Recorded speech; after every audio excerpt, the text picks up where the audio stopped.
నేను మీ విజయ గుని రసోయిలందరికీ స్వాగతం సుస్వాగతం. ఈరోజు నేను మీకు అరటికాయతో కోఫ్తా కర్రీ చెప్తాను. ఇది నార్త్ ఇండియాలో చాలా ఫేమస్ అండి. ఎక్కడికి వెళ్ళినా, ఏ రెస్టారెంట్కి వెళ్ళండి, ఏ హోటల్కి వెళ్ళినా కూడా ఈ కర్రీ దొరుకుతుంది. చాలా బాగుంటుంది. పిల్లలు, పెద్దవాళ్ళు అందరూ ఇష్టపడతారండి. ఇది చాలా హెల్దీ కూడాను. మరి ఇది ఎలా చేస్తారో రండి చెప్తాను. ఇప్పుడు నేను ఇక్కడ 3 అరటికాయలు తీసుకున్నాను. ఈ 3 అరటికాయలని నేను కుక్కర్లో వేసి ఒక సీటీ వచ్చే వరకు ఉడకపెడతాను. అరటికాయలు ఉడికిపోయి ఒక సీటీయే వచ్చింది, అంతవరకే ఉడకపెట్టాలండి. ఇప్పుడు దీని తొక్క తీసేసి దీన్ని ఒక గిన్నెలో వేసి మ్యాష్ చేసేయాలి.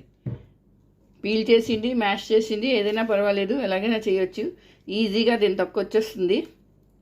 ఎక్కువ ఉడకపెట్టకూడదు. ఎక్కువ ఉడకపెట్టారంటే మరీ ముద్ద అయిపోతుంది. ఇలాగే ఉండాలి.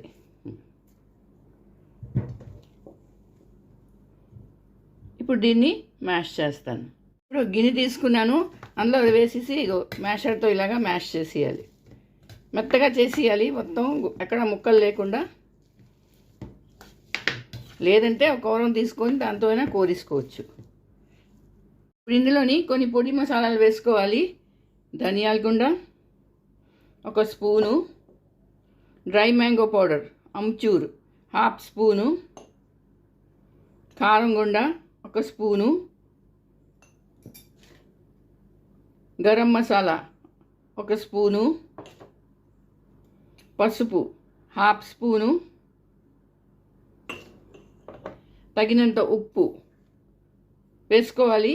వేసుకొని ఇందులోని అల్లం వెల్లుల్లి పేస్ట్ ఇది 1/2 స్పూన్ వేసుకోవాలి. వేసుకొని ఇది బాగా చేత్తో కలుపుకోవాలి.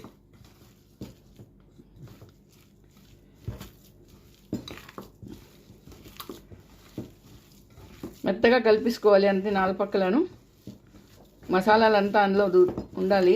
ఇంకా చూడండి,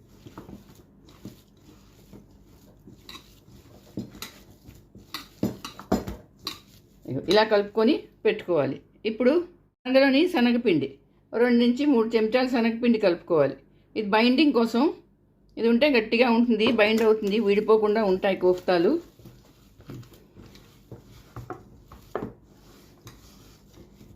ఇలా కలుపుకోవాలి.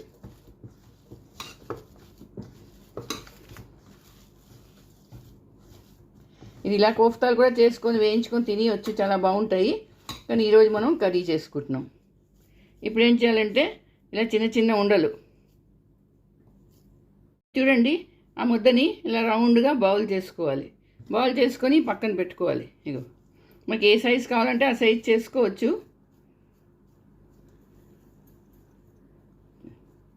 ఈ సైజ్ చేసుకోండి, చిన్నవి చేసుకోండి, పెద్దవి చేసుకోండి, అలాగే మన ఇష్టం, ఎంతైనా చేసుకోవచ్చు.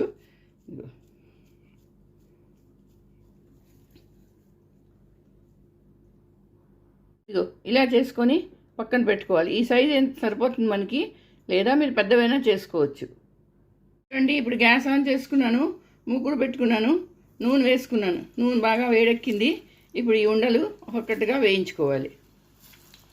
గోల్డెన్ బ్రౌన్ అయ్యే వరకు వేయించాలి. 3 అరటికాయలకి నాకు 12 అయ్యాయండి ఉండలు. అది మీరు చూసుకోండి మీకు ఎన్ని కావాలో. వేయగానే కదపకూడదు. ఏదైనా వేయించిన వస్తువు వేయగానే కదపకూడదండి. 1-2 సెకండ్లు ఉండే అప్పుడు దాన్ని తిప్పాలి.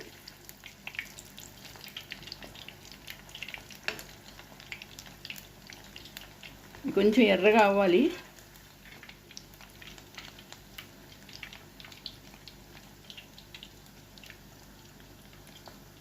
అండి, వేగిపోయి ఈ కలర్ రావాలి. అసలు ఎంత బాగా వచ్చాయి కలర్, గోల్డెన్ కలర్, ఎంత బాగున్నాయి కలర్ చూడడానికి. ఈ కలర్ రావాలి. ఇప్పుడు నేను గ్యాస్ సిమ్ చేస్తున్నాను, చేసి ఇవి బౌల్లోకి తీసుకుంటాను.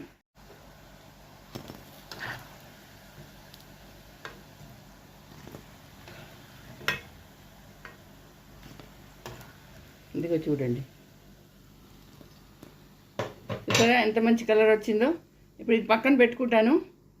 చూడండి, అదే ముక్కులో నూనె తీసేసాను, కొంచెం నూనె ఉంచాను. అందులోని తేజ్పత్తా, లాంగ్లు, దాల్చిన చెక్క చిన్నది, యాలకులు 4 యాలకులు వేసాను. వేసి ఇది కలపాలి.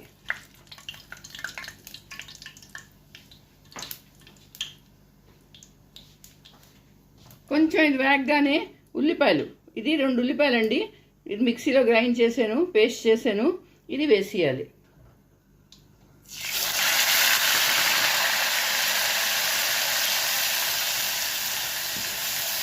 వేసి కలపాలి. ఇగో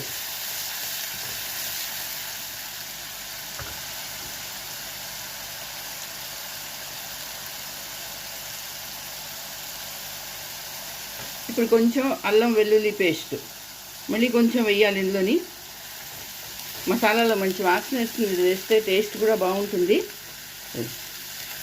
ఉల్లిపాయలు కొంచెం వేగాలి.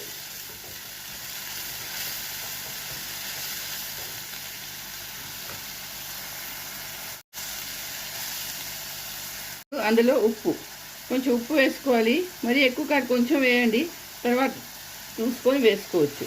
ఉప్పు వేస్తే ఏమవుతుందంటే ఉల్లిపాయలు వేగంగా వేగుతాయి. ఇప్పుడు పొడి మసాలాలు: ధనియాల పౌడరు 1 చెంచా, 1/2 స్పూన్ పసుపు, 1 స్పూన్ గరం మసాలా. సేమ్ మసాలాలే అందులో ఏమిటైతే వేసామో అవే ఇందులో కూడా వేసుకోవాలి. కారం, మీకు కారం ఎంత కావాలో అంత వేసుకోవచ్చు. ఎక్కువైతే ఎక్కువ, తక్కువైతే తక్కువ. ఇది వేసుకోవాలి. మసాలాతో పాటు ఉల్లిపాయలు వేగాలి.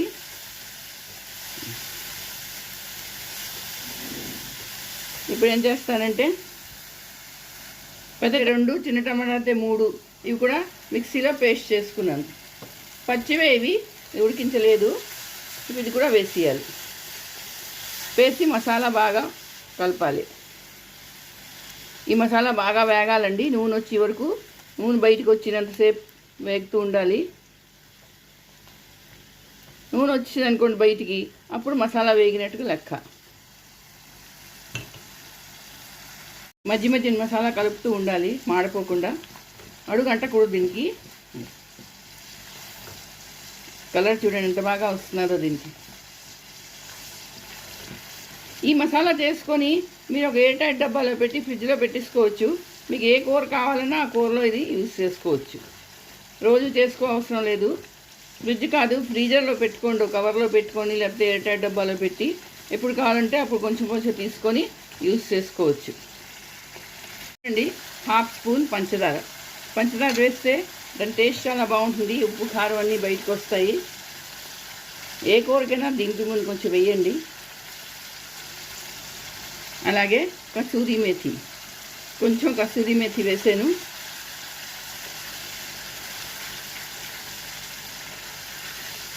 చూడండి మసాలా నూనె వదిలేస్తున్నది, అంటే మసాలా అయిపోయినట్టు.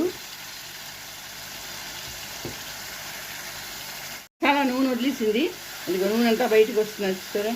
ఇప్పుడు దీంట్లో ఏమి చేస్తా అంటే వాటర్ వేయాలి. మీకు ఎంత వాటర్ కావాలంటే అది వేసుకోవచ్చు, మరీ ఎక్కువ కాదు. ఇలా గ్రేవీ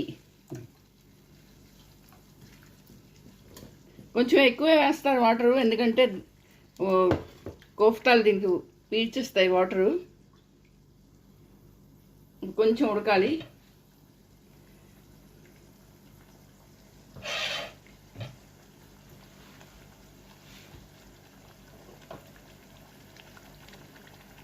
చూడండి మసాలా ఉడికిపోయింది. ఇప్పుడు అందులోని ఈ కోఫ్తాలు వేయాలి. కోఫ్తాలు వేసిన తర్వాత ఎక్కువసేపు ఉడకపెట్టకూడదు. ఇది ఒక 2 ఉడుకులు వచ్చాక తీసి బంద్ చేసేయాలి.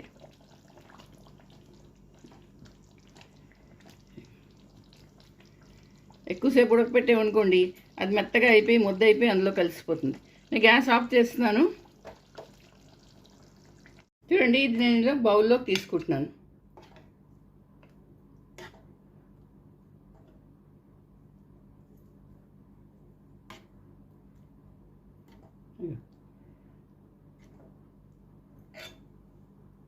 ఎంతో టేస్టీగా ఉన్న కోఫ్తా కర్రీ రెడీ. ఇగో చూడండి, దాని మీద కొంచెం కొత్తిమీరతో గార్నిష్ చేసుకుంటాను. ఇదిగోటండి కోఫ్తా కర్రీ, అరటికాయ కోఫ్తా కర్రీ రెడీ అయిపోయింది. చూసారా ఎంత బాగుందో, చూడడానికే బాగుంది, తినడానికి అంతకన్నా బాగుంటుందండి. మరి మీరందరూ చేసుకోండి, అలాగే అందరికీ చేసి పెట్టండి. నా వీడియో నచ్చితే తప్పకుండా లైక్ షేర్ చేయండి, కమెంట్స్ చేసి చెప్పండి ఇది ఎలా ఉందో. మళ్ళీ ఇంకో వీడియోతో కలుస్తాను. అంతవరకు సెలవు.